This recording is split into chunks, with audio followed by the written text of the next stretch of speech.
Hello friends, कैसे आप सब लोग। तो बहुत बहुत बधाई जिनका भी LIC एडीओ में फाइनल सिलेक्शन हो गया है।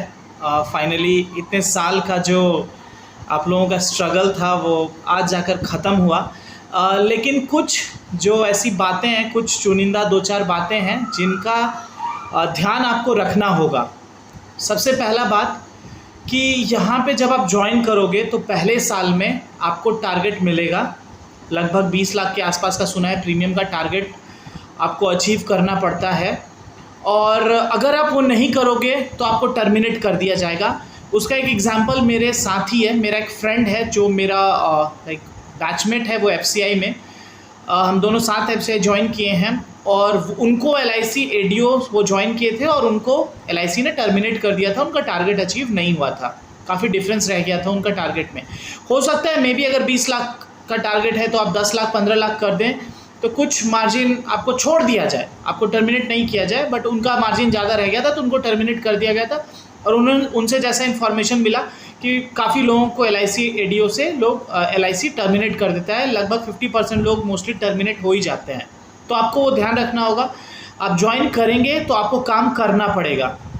एक और बात का आपको ध्यान रखना होगा कि आप जब ज्वाइन करेंगे तो आपको एजेंट्स बनाना होगा।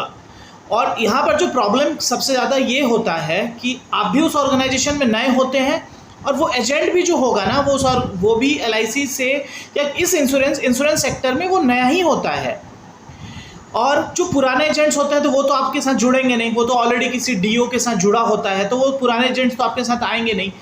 तो मार्केट में आप भी नए रहोगे और वो जो बंदा आपसे जुड़ेगा वो भी नया ही होगा। तो मिलकर आपको काम करना होगा, आपको भी कस्टमर से जाना होगा, आपको भी कॉलिंग करना होगा, कस्टमर से मिलना होगा, टारगेट अचीव करना पड़ेगा। आप एजेंट्स पे एकदम भरोसा नहीं कर सकते कि वो आपका टारगेट अचीव करके देंगे, क्योंकि वो बंदा नया होगा। एजेंट चाहे बिजनेस करे चाहे ना करे उसको फ़र्क नहीं पड़ेगा, लेकिन फ़र्क आपको पड़ेगा। अगर बिजनेस नहीं होगा तो टर्मिनेशन लेटर आपको हाथ में मिलेगा 1 साल के बाद। तो इस बात का आपको ध्यान रखना होगा कि आपको बिजनेस करके लाना होगा। कंप्लीटली आप डिपेंड नहीं कर सकते हैं एजेंट्स के ऊपर। दूसरा बात यहाँ पर यह आता है कि ट्रांसफ़र।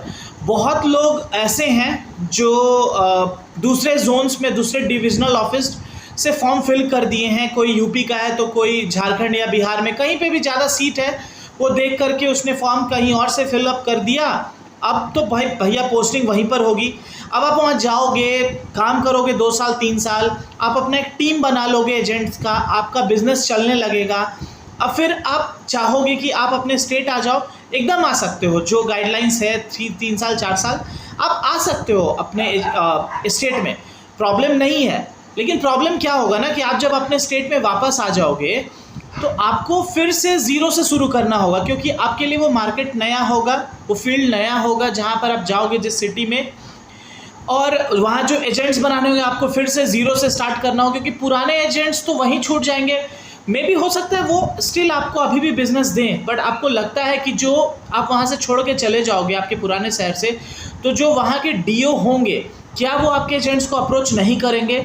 कब तक आप उस एजेंट से, पुराने एजेंट से बिजनेस निकाल पाओगे? बहुत टफ हो जाता है सेल्स एंड मार्केटिंग सेक्टर में, बहुत टफ हो जाता है जब आप नए जगह पे जाते हो तो पुराना जो जगह छूटता है तो वहाँ से आपको कोई बेनिफिट नहीं मिलता है, ये आप जान लो। पुराने DO शायद आपको बोल दे कि हाँ आपको बिजनेस देंगे, लेकिन वो नहीं दे पाएंगे, कंटिन्यू आपके साथ नहीं कर पाएंगे, एकदम फैक्ट है। आपको आपके नए सिटी में, आपको आपका जो होम सिटी में अगर आप आते हो तो आपको फिर से सब कुछ ज़ीरो से शुरू करना होगा, और जो कि थोड़ा टफ हो जाएगा, लेकिन कर सकते हैं आप फिर से शुरू।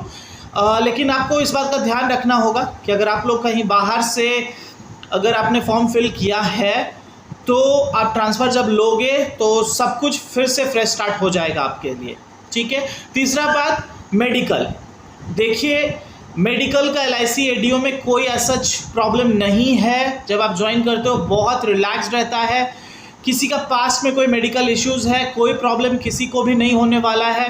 कि आप रेलवे में जॉब करने के लिए नहीं जा रहे हो कि मेडिकल या आर्मी में या डिफेंस सेक्टर में। डिफेंस में तो मेडिकल को लेकर के बहुत स्ट्रिक्ट होते हैं, LIC एडीओ में ऐसा कुछ नहीं होता है। आँखों में कोई प्रॉब्लम है या पास्ट कोई मेडिकल हिस्ट्री है, कुछ नहीं होगा। कलर ब्लाइंडनेस अगर है तो आप इनको इन्फॉर्म मत करिएगा कि आपका कलर ब्लाइंडनेस है, वैसे उसके लिए भी आपको हटाएंगे नहीं, बट लेकिन आप इन्फॉर्म मत करिएगा कलर ब्लाइंडनेस को लेकर के। आपको एक डेट दिया जाएगा, आप जाइएगा, आपके जो ऑफिस होगा, आपके जो डिविजनल ऑफिस होगा, वहाँ पर आपको मेल से कम्युनिकेट कर दिया जाएगा कि आपको कहाँ रिपोर्ट करना है। आप जाइएगा, आपका मेडिकल होगा, बहुत रिलैक्स्ड वे में आपका मेडिकल हो जाएगा, सोचने की ज़रूरत नहीं है इसमें मेडिकल को लेकर के। तो आपका जॉब हो चुका है, तो अब आप रिलैक्स रहिए। कंफर्म आप एक गवर्नमेंट सेक्टर में एक अच्छे जॉब में आ चुके हैं, लेकिन जो मैंने बात बोला आप उनका ध्यान रखिए। और LIC एडीओ में आप बहुत आराम से, आप अगर यहाँ पे 2-3 साल सर्वाइव कर गए शुरुआत का, तो बहुत करियर, मतलब आपको मैं बताऊं कि ऐसे ऐसे LIC एडीओज़ हैं जो मतलब कि 4 साल 5 साल नौकरी करके अच्छा खासा कार और फ्लैट्स वगैरह सब खरीद लिए हैं, ऐसे हैं। तो आप सोच सकते हैं कि इसमें आप किस तरीके से अर्निंग कर सकते हैं, और सारा का सारा वाइट मनी, कोई भी ब्लैक मनी नहीं होगा। सबसे बेस्ट चीज़ इसमें यही है। मेहनत करिए और अच्छे से सफलता पाइए LIC एडीओ में। बस इतना ही इस वीडियो में। बहुत जल्द हम अगले वीडियो में मिलेंगे। Bye, have a nice day, Jai Hind.